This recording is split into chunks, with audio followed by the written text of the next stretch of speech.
사도신경으로 신앙 고백하시고 새벽기도 드리겠습니다. 전능하사 천지를 만드신 하나님 아버지를 내가 믿사오며 그 외아들 우리 주 예수 그리스도를 믿사오니 이는 성령으로 잉태하사 동정녀 마리아에게 나시고 본디오 빌라도에게 고난을 받으사 십자가에 못 박혀 죽으시고 장사한 지 사흘 만에 죽은 자 가운데서 다시 살아나시며 하늘에 오르사 전능하신 하나님 우편에 앉아 계시다가 저리로서 산자와 죽은 자를 심판하러 오시리라. 성령을 믿사오며 거룩한 공예와 성도가 서로 교통하는 것과 죄를 사하여 주시는 것과 몸이 다시 사는 것과 영원히 사는 것을 믿사옵나이다. 아멘. 이 시간 주시는 하나님 말씀은 베드로후서 3장 8절에서 13절 말씀입니다. 베드로후서 3장 8절에서 13절 말씀 제가 읽겠습니다. 사랑하는 자들아, 주께는 하루가 천년 같고 천년이 하루 같다는 이 한 가지를 잊지 말라. 주의 약속은 어떤 이들이 더디다고 생각하는 것 같이 더딘 것이 아니라 오직 주께서는 너희를 대하여 오래 참으사 아무도 멸망하지 아니하고 다 회개하기에 이르기를 원하시느니라.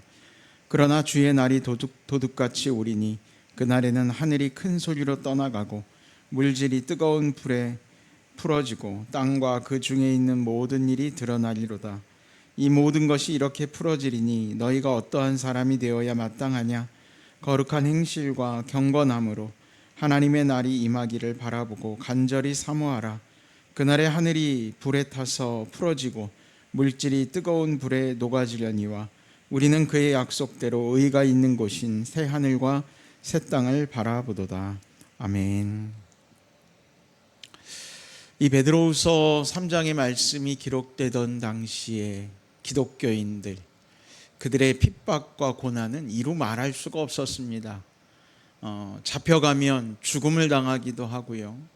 또 그리스도를 믿는 사람이라고 낙인이 찍혀버리면 세상에서도 멸시받고 그 가문 자체가 살아가는데 어려움을 당하던 시대죠.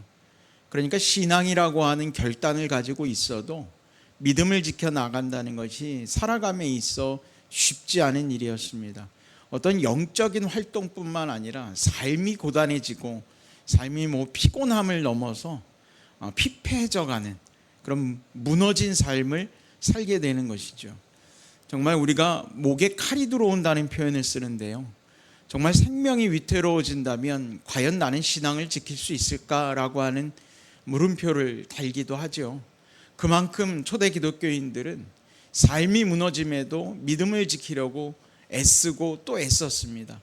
거기에 베드로 사도는 그들을 격려하고 그들이 끝까지 믿음을 잃지 않기를 바라는 마음으로 오늘의 이 글을 적게 되었을 겁니다.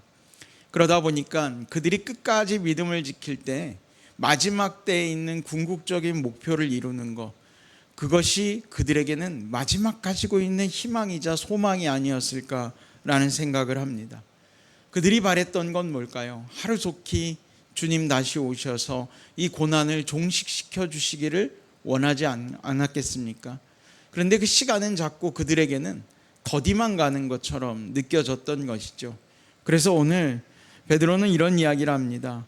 하루가 천년 같고 천년이 하루 같다. 시간적인 의미를 우리가 떠나야 된다라는 의미로 받아들이면 좋을 것 같습니다. 그들은 예수님이 다시 오시기만, 내가 속히 오리라라고 말씀하셨던 그 약속의 시간적 개념을 붙들고 있었던 거죠.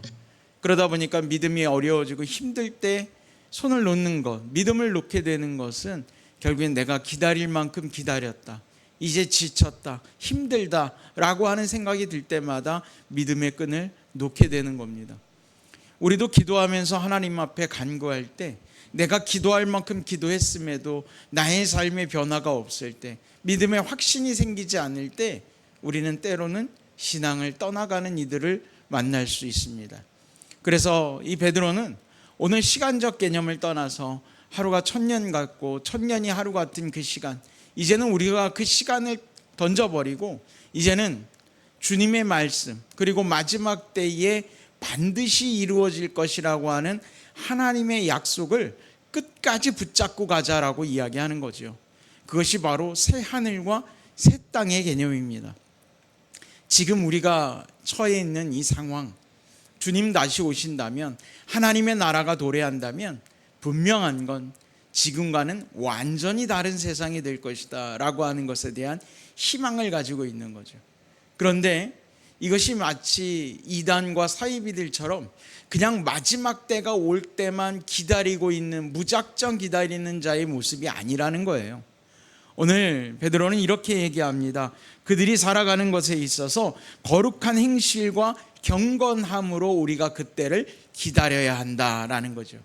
그러니까 우리의 삶은 지금의 모습에서 힘들다고, 세상의 것과 타협하고 무너진 경건 속에서 그저 시간만 보내며 마지막 때를 기다리는 게 아니라, 정말 감나무에서 감 떨어지기를 밑에서 입만 벌리고 기다리는 게 아니라, 우리의 삶이 힘들고 어려움 가운데, 고난 가운데, 핍박 가운데 있다 할지라도 우리는 끝까지 하나님의 말씀, 그 경건과 거룩함을 지켜나가야 한다라는 거죠.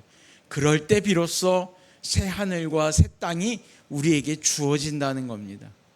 하나님께서 새 하늘과 새 땅을 우리에게 주셨는데, 우리의 삶이 세상 가운데 무너진 삶이라면, 핍박을 받아서가 아니고요, 어려움 당해서 내가 세상적으로 실패한 인생이 아니라 하나님의 말씀과 동떨어진 삶을 사는 걸 이야기하는 거죠. 하나님께서 우리에게 새 하늘과 새 땅을 주셨음에도 내 삶이 하나님의 말씀과 멀리 동떨어져 있는 삶을 산다면 어찌 우리가 그 새 하늘과 새 땅을 경험할 수 있겠습니까?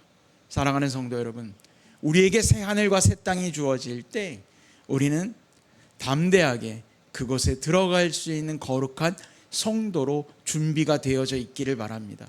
그러기 위해서 오늘 사도 베드로가 이야기하는 어떤 어려움이 있다 할지라도 우리가 거룩한 행실과 경건함을 가지고 하나님 나라에 들어가는 우리 모두가 되기를 바랍니다.